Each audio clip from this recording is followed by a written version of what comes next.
Nang hapong iyon, dumating si Clara sa istasyon ng pulis upang sunduin ang kanyang ama na dapat ay laya na. Ngunit ang natagpuan niya ay hindi katarungan, kundi pangingikil, pananakot at karahasan. Ngunit hindi inaasahan ni dalawa Ricardo Vargas, ang pulis na korap, na dumating si Clara hindi para yumuko, kundi para lumaban. Nang hapong iyon, ang langit ng Maynila ay tila nag-aapoy sa ilalim ng nakakapasong sikat ng araw. Ang mainit na hangin ay bumabalot sa mga lansangan, ginagawang makintab ang aspalto na parang pinahira ng langis. Sa harap ng isang luma at kupas na istasyon ng pulis, isang dalaga ang humakbang ng may tiwala sa sarili. Ang pangalan niya ay Clara.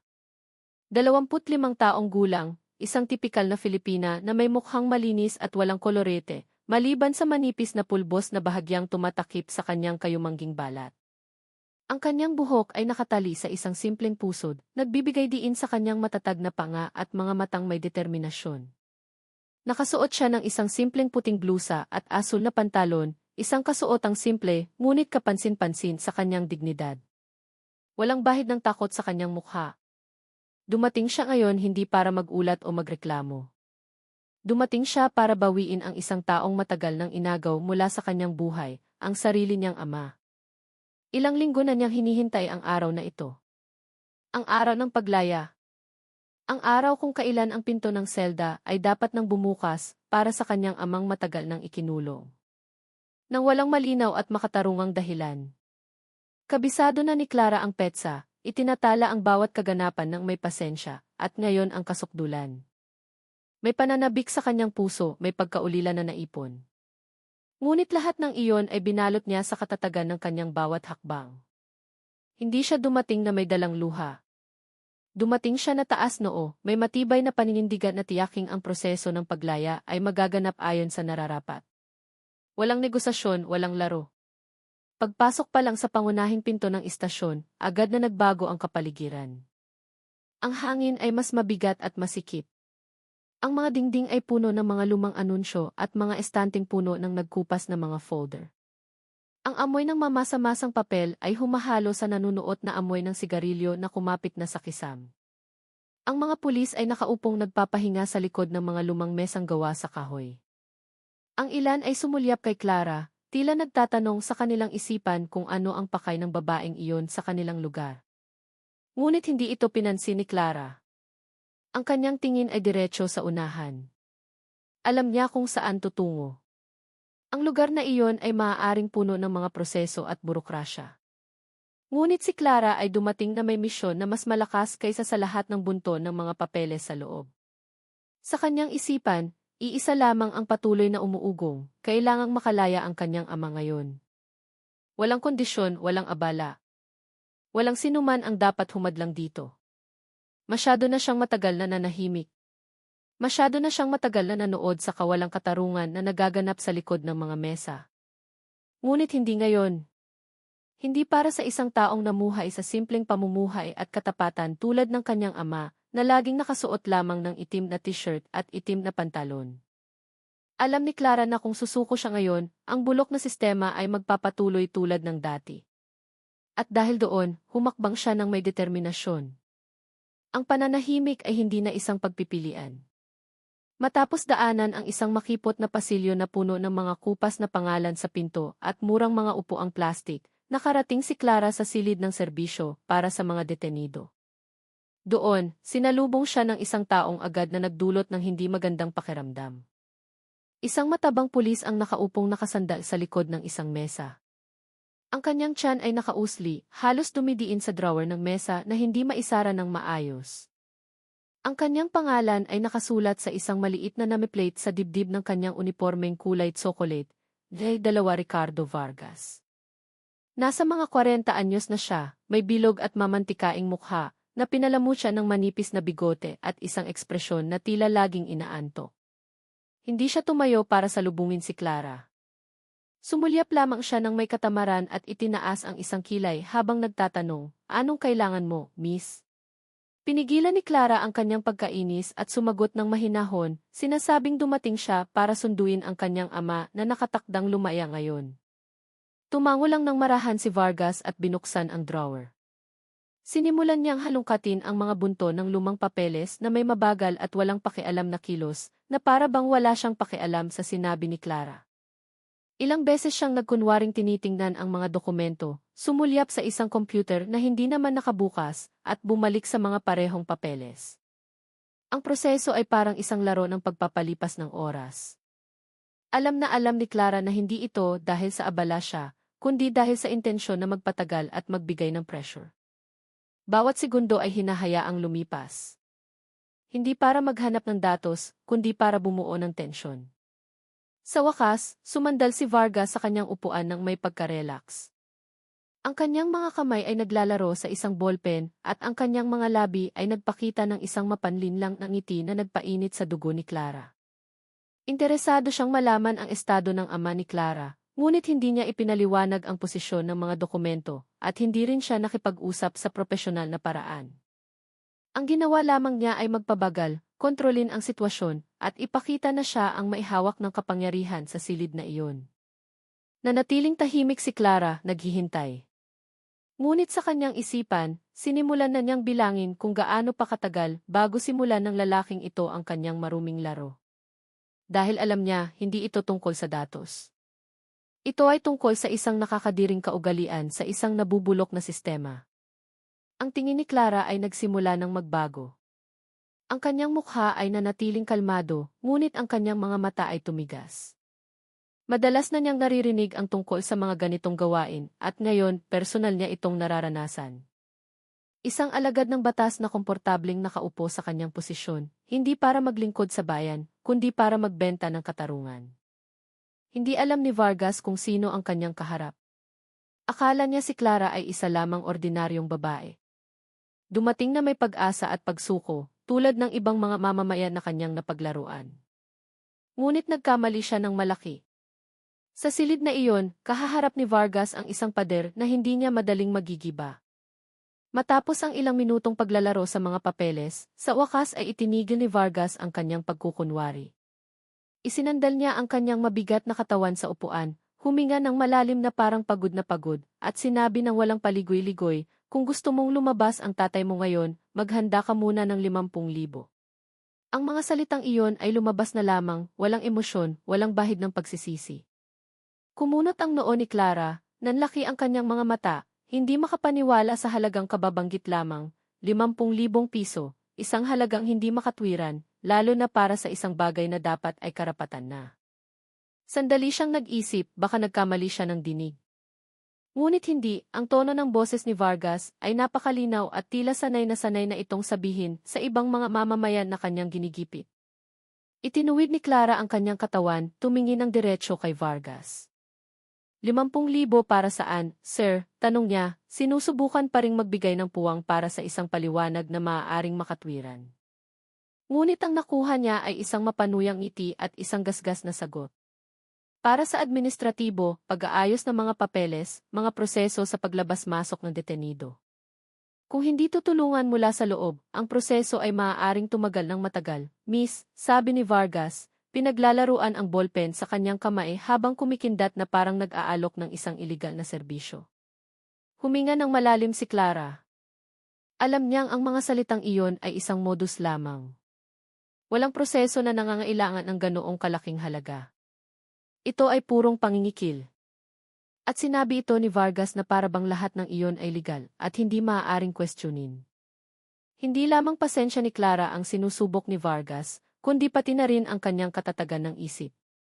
Umaasa siyang magpapanik ang babae, bubuksan ang kanyang pitaka, o tatawag man lang sa isang tao para mangutang. Ngunit hindi gumalaw si Clara. Walang anumang ipinakitang pagkataranta. Hindi siya umatras kahit isang hakbang.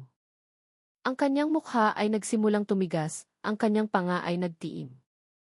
Ang ilang mga pulis na nanonood mula sa malayo ay nagsimulang magtinginan. Alam nila kung saan patungo ang usapang ito. Alam nila ang estilo ni Vargas. Ngunit walang sinuman ang kumilos. Marahil dahil sa takot, marahil dahil sa sanay na sila sa mga ganitong iligal na transaksyon, at marahil dahil hindi pa sila nakakita ng sinumang naglakas loob na lumaban. Sa loob ng puso ni Clara, may isang bagay na nagsimulang lumago, hindi lamang galit, kundi pandidiri. Pandidiri sa sistema, sa mga taong nakauniporme na nagbebenta ng batas para sa personal na interes. Naalala niya ang mukha ng kanyang ama, isang simpleng lalaki na kahit kailan ay hindi nakabili ng bagong sapatos, ngayon ay kailangang maghintay sa loob ng rehas dahil sa isang alagad ng batas na humihingi ng ransom. Ngunit si Clara ay hindi isang anak na dumating para magmakaawa. Dumating siya para kunin ang kanyang karapatan. At kung may isang taong tulad ni Vargas na maglalakas loob na humadlang sa daan na iyon, kung gayon, mali ang pinili niyang kalaban. Nang tumanggi si Clara na magbayad, biglang nagbago ang mukha ni Vargas. Ang mapanlin lang ng ngiti sa kanyang mga labi ay naglaho, pinalitan ng isang matalim na tingin na puno ng galit. Itinuwid niya ang kanyang katawan mula sa upuan, ang kanyang malaking tiyan ay umalog kasabay ng pilit na paggalaw. Ang kanyang kamay ay kumuyom sa ibabaw ng mesa. Pagkatapos ay iniyuko niya ang kanyang katawan, inilapit ang kanyang mukha kay Clara. Sasabihin ko sa'yo, miss, sabi niya na may diin. Kung hindi ka makakapagbayad, sige, maghintay ka. Pwedeng 1 buwan, pwedeng 2 buwan, walang kasiguraduhan kung kailan makakalabas ang tatay mo. Ang banta ay lumabas na lamang, malamig, malakas, at walang pagsisisi.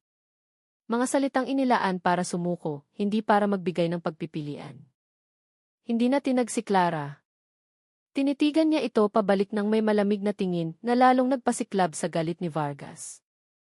Ang kanyang boses ay tumaas ng isang antas. Huwag kang magmagaling dito. Istasyon ito ng pulis, hindi lugar para sa sermon mo. Marami nang mas matigas sa'yo, sumuko rin sa huli, sigaw niya. Sa pagkakataong ito, habang tinuturo ang mukha ni Clara gamit ang kanyang matabang hintuturo. Ang kanyang boses ay umalingaw sa silid na naging dahilan para mapatingin ang ilang pulis sa sulok. Ngunit kahit na may pagkabigla, walang sinumang kumilos.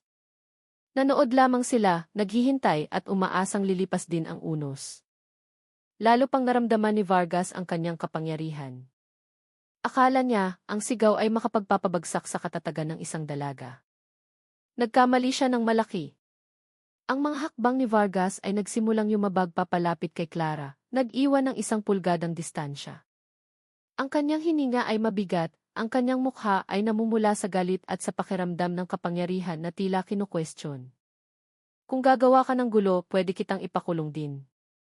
Pwede kitang hindi palabasin sa silid na ito, banta niya, ngayon ay may mas mababa, mas mabagal na tono, ngunit mas mapanganib.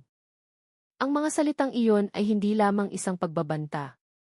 Iyon ay isang nakasanayan, isang maruming paraan ng isang alagad ng batas para takutin ang mga mamamayang itinuturing nilang mahina. Ngunit si Clara ay nanatiling nakatayo ng tuwid. Walang anumang ugat sa kanyang mukha ang nagpakita ng takot. Ang tanging naroon ay isang tingin na nagbabanta pabalik. Alam ng lahat sa silid na iyon na lumampas na ito sa hangganan. Hindi na ito tungkol sa administrasyon. Ito ay isang malinaw na pagtatangka na gipitin at pasukuin ang isang mamamayan na iginigiit ang kanyang karapatan. Ngunit si Vargas, sa kanyang pagkabulag sa ego, ay hindi na malayan na ang presyon na kanyang ginagawa ay nagpapasiklab lamang ng apoy. At si Clara ay hindi isang taong madaling mapapatay ng sigaw o banta. Siya ay isang apoy na lalong lumalaki kapag binubuyo. At sa sandaling iyon, sa gitna ng mga bastos na banta mula sa bibig ng isang alagad ng batas, si Clara ay nag-ipon ng lakas na sasabog sa paraang hindi nila kailanman inaasahan. Matapos marinig ang sunod-sunod na banta na hayagang binitiwan, humakbang si Clara. Tumayo siya mismo sa harap ni Vargas, hinaya ang 1 pulgada na lamang ang kanilang pagitan. Ang kanyang boses ay malakas, matatag at walang bahid ng takot. Ang ginagawa ninyo ay hindi proseso, hindi patakaran, hindi batas, sabi niya, diretsong nakatingin sa mga mata ni Vargas na nagsisimula ng manlaki. Ito ay pangingikil. Ito ay korupsyon. Ito ay paglapastangan sa institusyon ng batas na dapat ninyong kinakatawan. Ang mga salitang iyon ay binitiwan ng walang panginginig, walang takot. Ang silid ng istasyon na dating puno ng presyon mula sa iisang direksyon ay nagsimulang bumaliktad. Nagbago ang kapaligiran. Mayroong nanghina sa dominasyon ni Vargas. Ang mga pulis na kanina ay nagkukunwaring hindi nakakarinig ay nagsimulang sumulyap. Ang ilan ay tumayo mula sa kanilang mga upuan. Ang ilan ay yumuko na lamang na parabang napagtanto na sila ay nakasaksi sa isang bagay na hindi pangkaraniwan. Kailanman ay walang mamamayan, lalo na isang dalaga, ang naglakas loob na lumaban gamit ang ganoong mga salita. Ngunit si Clara ay hindi naghahanap ng atensyon. Hindi siya bihasa sa batas, ngunit alam niya kung ano ang tama at kung ano ang mali. At sa araw na iyon, sa lugar na iyon, pinili niyang huwag yumuko. Hindi para magpakitang gilas, kundi dahil sa napakaraming tao na nanahimik at hinayaang lumago ang kabulukan. Si Vargas ay nanigas na lamang. Hindi niya inaasahan na ang kanyang boses ay sasagutin ng isang boses na mas malakas. Ang kanyang mga mata ay mabilis na kumurap at sa isang sandali, nawalan siya ng sasabihin. Ngunit hindi pa tapos si Clara. Ang unipormeng suot ninyo ay hindi nagbibigay sa inyo ng karapatang mang-api. Iyan ay responsibilidad, hindi panangga para gumawa ng krimen. Kung hindi kayo nahihiya sa batas, mahiyaman lang kayo sa inyong sarili.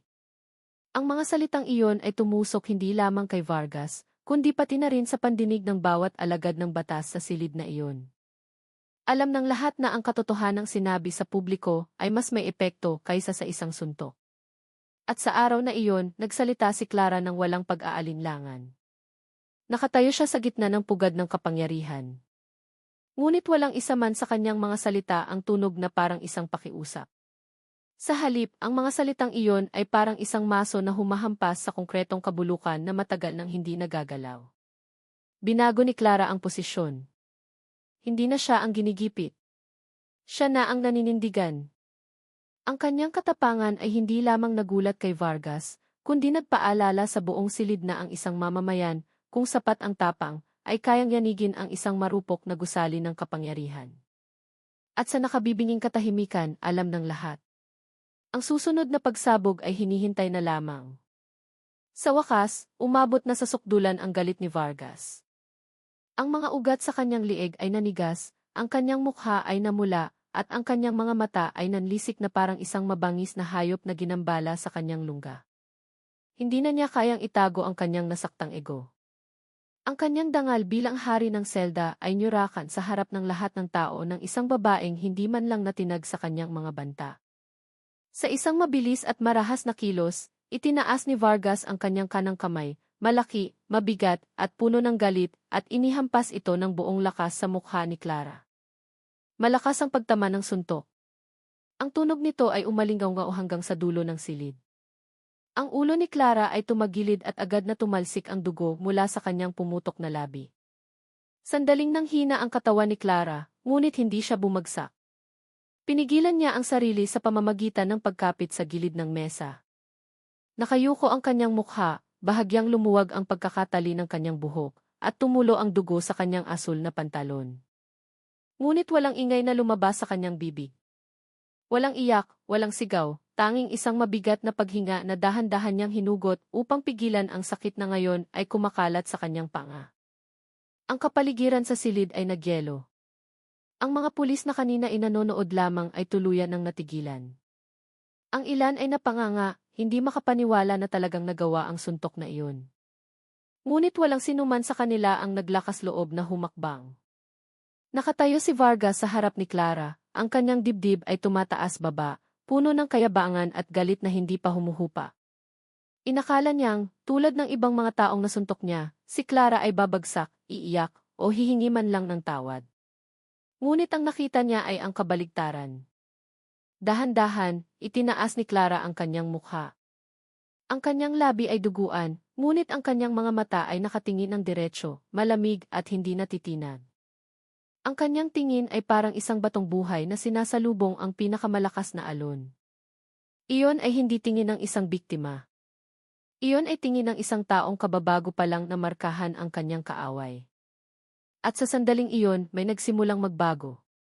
Kapag ang karahasan ay hindi na kayang manakop, ang takot ay nagbabago ng direksyon. Si Vargas, na matagal nang naniniwala sa pisikal na dominasyon at takot, sa unang pagkakataon ay nakaramdam ng kaba sa katahimikan. Sinaktan niya ang isang babae sa harap ng publiko, suot ang opisyal na uniporme. Ngunit ang babae ay hindi bumagsak. Hindi sumuko. Hindi tumakbo. Sa halip, lalo siyang tumayo ng tuwid na may dugo bilang ebidensya ng kalupitang kababago palang mangyari. At mula sa mga mata ni Clara, Nakita ng lahat na ang laban ay hindi pa tapos, ito ay nagsisimula pa lamang. Hindi pa pala humupa ang galit ni Vargas. Tinitigan niya si Clara na nakatayo pa rin ng tuwid kahit duguan ang labi, at lalo itong nagpasiklab sa kanyang ego. Sa kanyang isipan, dapat ay bumagsak na ang babae, sumuko o umiyak. Ngunit ang nasa harap niya ay isang figura na lalong tumitibay. Sa sobrang inis, mabilis na lumapit si Vargas, binaliwala ang lahat ng nakasaksi. Hinawakan niya ang lieg ni Clara gamit ang parehong kamay, mahigpit, marahas, at puno ng puot. Natulak si Clara paatras. Ang kanyang likod ay tumama sa malamig na pader ng opisina. Agad na itinaas niya ang kanyang mga kamay, sinusubukang abutin ang mga pulso ni Vargas na mahigpit na nakakapit. Nagsimulang kapusin ng hininga si Clara. Ang kanyang lieg ay diniinat ng walang awa, na nagpahirap sa pagpasok ng hangin sa kanyang mga baga. Ang kanyang mukha ay nagsimulang mamula, habang ang kanyang mga mata ay nanatiling nakatingin ng diretsyo. Walang takot, walang pag-asa. Sa halip, sa gitna ng papalalang pagpapahirap, mayroong apoy ng galit na lalong nag-aalab. Ang mga ugat sa kanyang lieg ay nanigas. Ang kanyang maliliit na kamay ay kumapit sa pulso ni Vargas ng buong lakas. Hindi para humingi ng tulong, kundi para manatili. Tinitigan ni Vargas ang mukha ni Clara na may pagkamuhi. Ngunit, mayroong isang manipis na kaba na nagsimulang lumitaw sa sulok ng kanyang mga mata. Napagtanto niya na ang kanyang ginagawa ay malayo nang lumampas sa hangganan. Ngunit binulag na siya ng kanyang galit. Ang ibang mga pulis sa silid ay natigilan lamang. Ang ilan ay tila akmang kumilos ngunit nag-alinlangan. Alam nila na si Vargas ay isang maimpluwensyang superior at sinumang susubok na mamagitan ay maaaring malagay sa alanganin ang kanilang karera. Nakatayo sila sa pagitan ng konsensya at takot. Ang sitwasyon ay naging napakatindi. Sa isang banda, isang alagad ng batas ang hayagang gumagawa ng karahasan.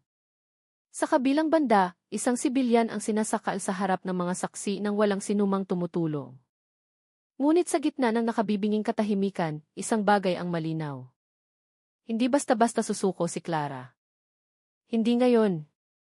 Nakatayo pa rin si Clara. Nanginginig ang kanyang mga binti, ngunit hindi pa rin bumabagsak ang kanyang katawan. Alam niya na kung babagsak siya ngayon, muling magwawagi ang kawalang katarungan. At si Clara ay hindi ang taong hahayaan iyon na mangyari. Kahit na putol-putol ang kanyang hininga at nagsisimula ng mawala ng balanse ang kanyang katawan.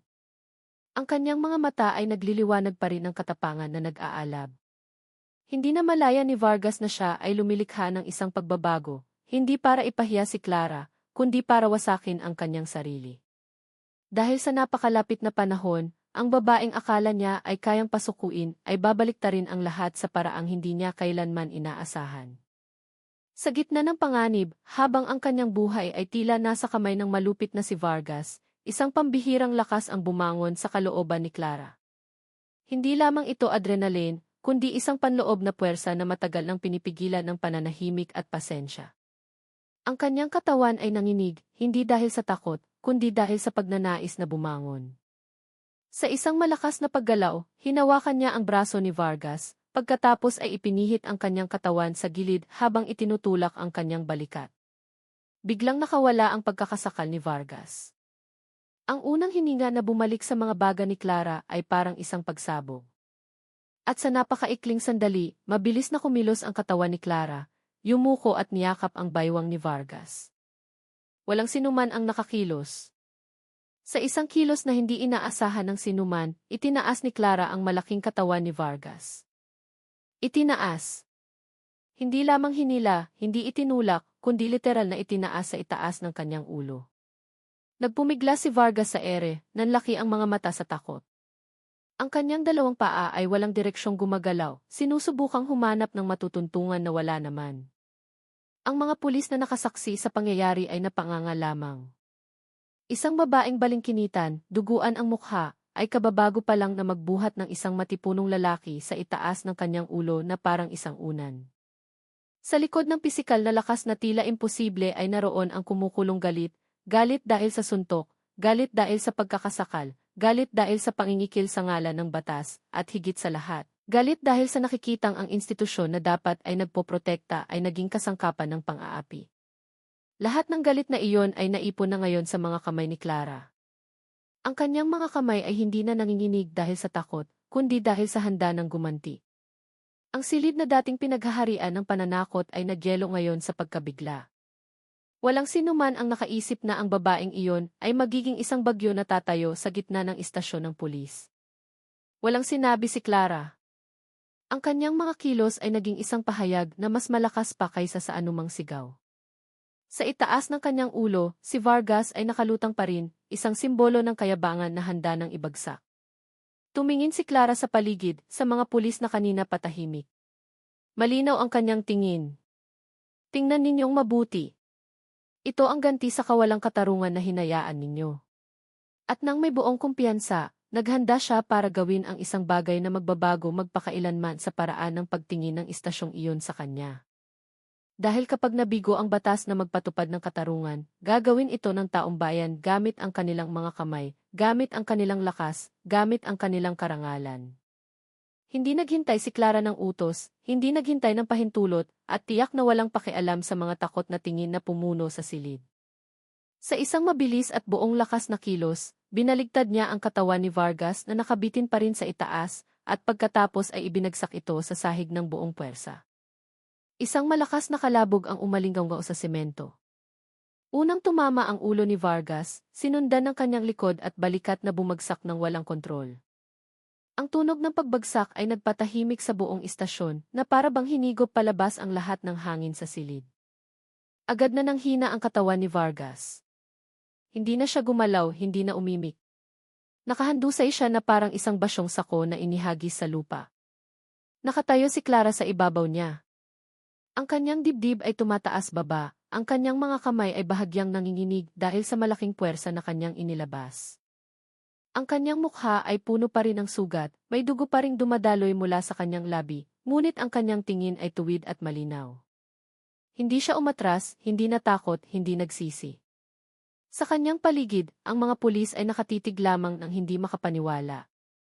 Ang taong dati nilang kinatatakutan, na sanay na mag-utos at manakit ng walang kahihinatnan, ay nakahandusay ngayon na walang malay sa sahig ng kanilang sariling opisina. Walang sinumang naglakas loob na hawakan si Clara. Wala ni isa. Dahil alam nila na sinumang susubok na pigilan siya sa sandaling iyon ay maaaring magkaroon ng parehong kapalaran. Ang ilang mas batang pulis ay tila hindi mapakali. Mayroong nagsimulang kunin ang kanilang telepono. Mayroong nakatayo lamang habang pinipigilan ang hininga. Ngunit walang tunay na aksyon. Walang sinumang kumilos para arestuhin, pigilan o kahit na magtanong. Dahil ang kanilang nasaksihan ay hindi lamang isang paghihiganti. Ito ay isang anyo ng katarungan na sumabog dahil sa matagal na pagkakasupil. Hindi nagsalita si Clara, ngunit ang kanyang katawan ay naiparating na ang lahat, na ang kawalang katarungan na patuloy na hinahayaan ay magbubunga ng isang paglaban na hindi mapipigilan. At kapag ang katarungan ay nagmula sa kamay ng mamamayan, ang epekto nito ay hindi mapipigilan ng anumang proseso. Sandaling yumuko si Clara, tinitigan ang katawan ni Vargas na ngayon ay tahimik at walang magawa. Hindi dahil sa kasiyahan, kundi dahil sa kamalayan na hindi siya nananalo. Pinagtatanggol lamang niya ang kanyang sarili at ang dangal ng kanyang ama na matagal nang ikinulong ng walang sapat na dahilan. Alam niyang magdudulot ito ng kaguluhan. Ngunit alam din niya ang isang bagay, kailangang magkaroon ng hangganan ang kawalang katarungan. At kung walang institusyon ang kayang magpatupad nito, gagawin niya ito mismo, gamit ang lakas, tapang at dangal na hindi mabibili o masisira ng sinuman.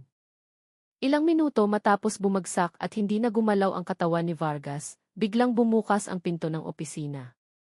Isang mataas na opisyal ang nagmamadaling pumasok, nakasuot ng kumpletong uniforme na may mga kapansin-pansing ranggo sa kanyang balikat. Agad na nilibot ng kanyang tingin ang silid at huminto sa isang nakagugulat na tanawin, isang sibilyan na nakatayo ng tuwid na may dugo sa mukha, at ang kanyang tauhan na si Vargas ay nakahandusay na walang malay sa sahig. Ang opisyal, nakilala sa kanyang pagiging istrikto at disiplinado, ay hindi agad nagtanong kung sino ang may kasalanan. Huminga lamang siya ng malalim at dahan-dahang lumapit kay Clara, na pagtatantong isang malaking pangyayari ang kababago palang maganap at huli na para pigilan. Miss, Humihingi ako ng paumanhin sa nangyari, mahinahon ngunit matatag niyang sabi, sinusubukang maging otoritatibo kahit na bahagyang nanginginig ang kanyang boses. Hindi niya binanggit ang pangalan ni Vargas, hindi ipinagtanggol ang institusyon at hindi nagtanong ng detalye. Alam niyang nakita na ng lahat ng saksi. Ang ebidensya ng karahasan ay malinaw na nakatatak sa mukha ni Clara, at ang walang galaw na katawan ni Vargas ay isang mapait na katotohanang hindi maikakaila. Maaari mo nang iuwi ang iyong ama. Ngayon din, walang bayad, walang kondisyon, dagdag niya.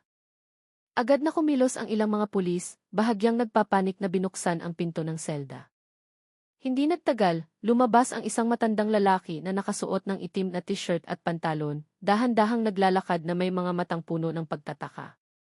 Sinalubong ni Clara ang kanyang ama, hinawakan ng mahigpit ang pulso na matagal na niyang hindi nahawakan. Ang mukha ng kanyang ama ay puno ng pagkalito, ngunit mayroon ding pananabik. Ngunit bago pa man makalabas si Clara, muling narinig ang boses ng opisyal. Sa pagkakataong ito, mas mahina ngunit mas malamig. Pero nakikiusap kami, huwag ninyong ipagkalat ang nangyaring ito para mapanatili ang magandang pangalan ng institusyon, sabi niya habang bahagyang yumuyuko. Ang mga salitang iyon ay hindi tunog na isang taos pusong pakiusap, kundi mas parang isang babala, isang banta na binalot sa magalang na pananalita. Ayaw nilang lumabas ang kwentong ito.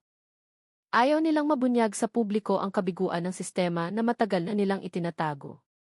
Tinitigan siya ni Clara ng matagal. Hindi tumango, hindi sumagot, na nahimik lamang. Ngunit ang katahimikang iyon ay sapat na para maghatid ng isang mensahe. Hindi siya natatakot at hindi siya yuyuko. Habang duguan pa rin ang kanyang labi at mabigat pa rin ang kanyang paghinga. Inakay niya ang kanyang ama palabas ng istasyong iyon, nilagpasan ang mga tingin ng pagkalito, takot at kahihiyan mula sa mga alagad ng batas.